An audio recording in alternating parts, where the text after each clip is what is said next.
3.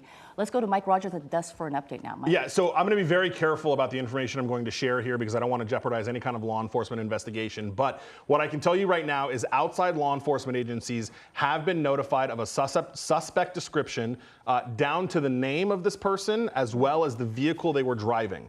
I'm not going to share those details because we don't know what this person knows, and I certainly don't want to jeopardize any kind of police investigation. But we did hear from outside agencies, we were listening to this on the radio, that police do have a name and a car that they are looking for in connection with this. Now, to be fair, we don't know if the name just came from the license plate of the car because they do have that. So it's very possible the car was seen on camera, they ran it, that's the registered owner. That's one possibility. The other possibility is they know specifically who the person is, and that's who they're looking for. Or somebody at the location knows that person. Exactly. And so we don't know which of the scenarios that is, but we do know it sounds like they've got a pretty good lead on exactly who they're looking for. They've shared that information with allied agencies. Allied agencies have put that out to their officers as well. So that makes sense why we're starting to see all these people leave. They're going to go be on the lookout for this car that they are looking for in connection with this, that they are now sharing with their partner agencies around the area.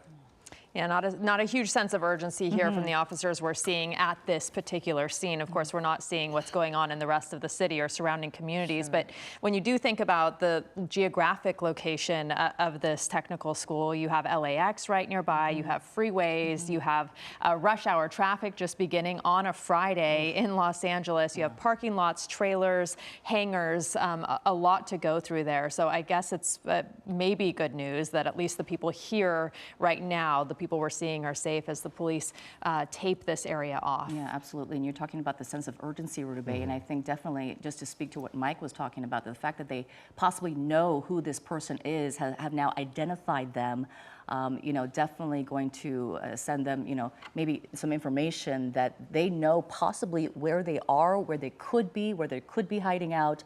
They have some more information about that. So at this location, like you were saying, not so much urgency. Yeah, and you know, one of the other challenges, and Rudabeh, you mentioned it being at LAX, is it's not, you know, our helicopter is not allowed to go to LAX for those reasons, but we are so close to LAX that you couldn't even get a law enforcement helicopter above this because of that area. So these aircraft that are coming over right where this area is, I mean, the aircraft, there's a jet that's about to land at Van Nuys coming over this area. They're already down. The jet is about 600, 700 feet, right? So law enforcement likes to fly at about 400 to 500 feet. That's not nearly enough room for law enforcement to get a helicopter in there. So it looks like what they're doing is they've got one that's up really high above the LAX traffic to be able to kind of, you know, be on the lookout for this vehicle that they're potentially looking for in this case. And so much going on behind the scenes in terms of this investigation. You've been listening to snippets of it, and you're being really careful about what you put on the air. But you have been reporting that the law enforcement and investigators have a name of the suspect and the vehicle that suspect was driving. And what we do know is that that person was wearing a security jacket. We don't know if that was actually a security guard, someone posing as a security guard. But obviously they're tracking the car, they're looking at the plates of the car, they're communicating with other law enforcement agencies throughout the metro area as well. Yeah, absolutely. And, you know, hopefully what will happen is the car will get picked up on one of the, you know, all of these cities have gotten a lot more advanced with ALPRs, automatic license plate readers. So you would hope that at some point this car will get snapped up by one of those, and that'll give law enforcement, you know, kind of a head start, or at least get them into the area where they were last seen.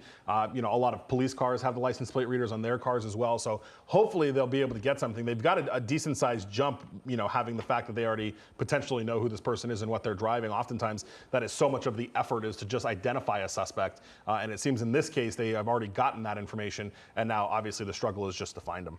Yeah, it looks like they're just starting their investigation now, you know, putting crime tape up and taking photos. There must have been, you know, some part of the scene outside as well as they're taking photos outside on the ground there.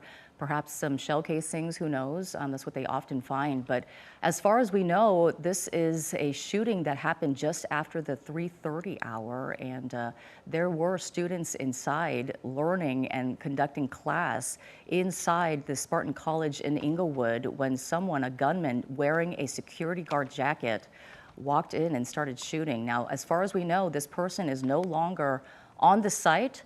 But police do have some information about their name and the car, the type of car that they're driving. They do have a license plate as well, so hopefully they'll be able to catch up with him. But as far as this location goes, looks like the investigation is just starting, and employees are probably going to have to answer a lot of questions with police. Absolutely, and one of those questions is the motive. Did this person know someone at the college, know someone who worked there, know, was it a domestic situation, was it random, was this person indeed a security guard? There are so many questions about A disgruntled why. employee, a disgruntled student. We've often seen that too, who knows? But for whatever reason, they came in, and as far as we know, 2 female employees have been shot, and possibly a third as well has been injured. So we don't know their conditions at this hour, but we do know that they were taken to the hospital, and this is a scene that's left after that 3:30 shooting. And is, yes, oh, go no, ahead. sorry, really quick. I was just going to say, Inglewood PD confirming to one of my colleagues that the campus they did give the code 4 on the campus. The campus has officially been cleared. They are confident now that the suspect is no longer on the campus, which then now obviously leads to the big search for this person. Right, and it is a search. Is it a search that they have knowledge about, where they're going, or are they just waiting for the tips to come in? Waiting for the tips and working the good old-fashioned police work, doing some of the investigatory leads to try to figure out, obviously they're going to go to this person's house. If they've got the registered owner, his car, they'll go there. They'll, if he's there, that'll turn into a whole thing. If he's not there, certainly I would presume right now they're trying to author a warrant for that home so that when they get to the home, they can go in and either search it and find him if he's there, or not, find some evidence that may lead them to believe where he is, or something that will give them another clue. That's usually how this works. There's a shooting, they identify a suspect, a location, get a judge to sign a warrant, and then go execute that warrant whether he's home or not. Yeah, and you can see them still standing outside here. You can only imagine what they've been through, but clearly there was activity inside when this happened, because all of these people then were let outside. They're still there with investigators, I'm sure, providing information, and definitely a lot of witnesses for this shooting, and I'm sure there were cameras everywhere as well. And, I wonder if any neighboring businesses or any of the other buildings, if people in there heard anything. I imagine gunshots. I don't know how many were fired, but at least, as far as we know, at least 2 were fired, because we know 2 people up to 3 are injured. So, unclear exactly what transpired here at this tech college today. But as we said, up to 3 people in the hospital this afternoon with gunshot wounds or conditions unknown, and the gunman still on the loose tonight. But police, we do believe they know his identity and the kind of car that he is driving. This will impact a lot of people driving through this area. This is very close to LAX in Inglewood on a Friday during rush hour. So a scene here still pretty active. They've taped it off, cordoned it off as they continue their investigation. But we do know that this particular scene has been cleared. There is a lot of investigation work going on behind the scenes. Multiple agencies involved as they try to track down that suspect, whose name and vehicle description they do have. Let's go back upstairs to Desmond Shaw live in SkyCal with a closer look at what's happening with the employees there. I know a lot of police cars have left, but the employees still around there. Yeah, still quite a few people, and we did see some of these people leave as well. This crowd has maybe a dozen or so people have left this scene, but it looks like officers are just talking to some of them one by one. Here you can see here talking to this lady in the red top right there, and taking down some notes, so maybe she's privy to some information. I'm just going to widen out and show you the area here. We're just talking about a couple of buildings here, so this is definitely not a sprawling college campus or anything like that. And, the good thing anyway is that the authorities were able to clear the building fairly quickly. When we've seen situations like this on, university campuses, it can be an hours-long ordeal trying to go and clear all these buildings. But we have this main building right here, and then the building where they probably actually work on aircraft stuff back in here. And it appears that this is may have been where the shooting took place. You see all the tape that they set up down in that area. We're looking at this building right here. When we came around to the rear, there was a door that was open.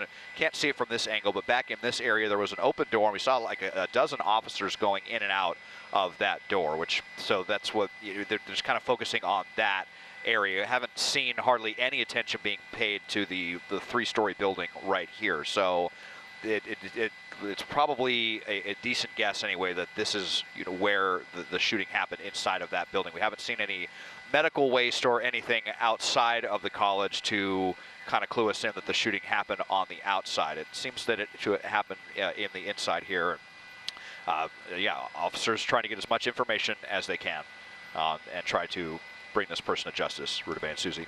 Okay, Desmond, thank you. The look from above. This happened just after 3:30, a shooting at a technical college in Inglewood, very close to LAX. The police do know who the suspect is and are looking for him, but so far this scene has been cleared. At least 2 people shot there, and we will continue to watch this, of course, as this investigation unfolds. KCAL will now return to regular programming, and we will continue the news on CBS Los Angeles.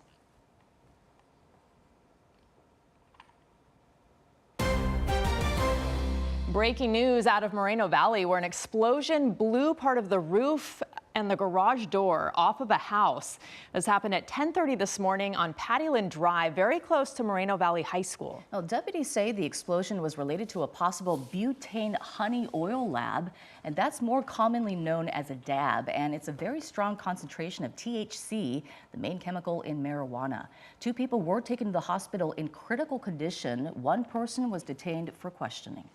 And